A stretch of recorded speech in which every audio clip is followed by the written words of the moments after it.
Tout comme les fournitures scolaires, les produits d'hygiène les plus simples sont à conseiller.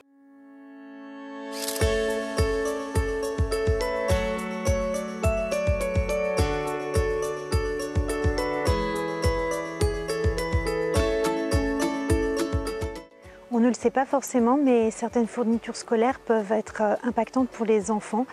Par exemple, des produits qui vont sentir très bon, très fort. En fait, ce sont des parfums de synthèse qui émettent des composés organiques volatiles qui sont irritants pour les voies respiratoires des enfants.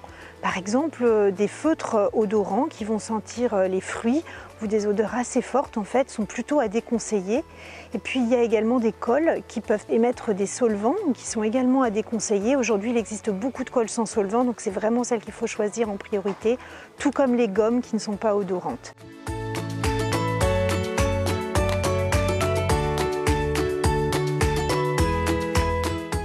Aujourd'hui, on propose également à des enfants de se rendre beaucoup plus à l'école, au collège, au lycée, en vélo ou à pied. Alors, ça peut être intéressant bien sûr puisque c'est des gaz à effet de serre évités, mais c'est aussi très intéressant pour les enfants. Aujourd'hui, à peu près 90% des enfants vivent à moins de 1 km de l'école. Donc on peut très bien aller facilement en 20 minutes à pied à l'école. C'est intéressant parce qu'un enfant qui a bougé le matin se concentrera mieux à l'école.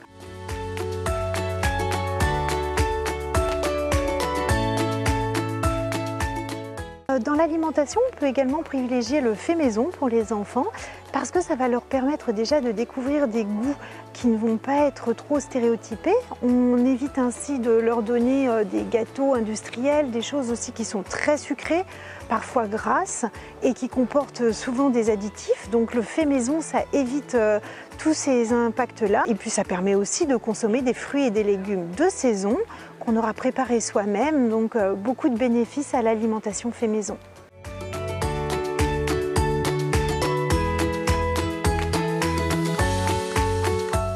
Tout comme les fournitures scolaires, les produits d'hygiène les plus simples sont à conseiller parce que là encore, ils ne comportent pas beaucoup d'additifs, parfois pas de conservateurs, pas de parfum la plupart du temps pour les produits très simples. Et ça, c'est vraiment intéressant pour les enfants qui sont très sensibles justement à tous ces petits polluants qu'on ne voit pas forcément, qu'on n'imagine pas forcément, mais qui vont venir s'accumuler autour d'eux.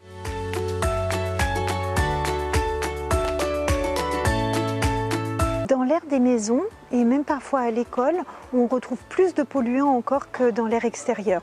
En fait, à l'air extérieur, se sont accumulés les polluants de l'air intérieur qu'on n'évacue pas assez.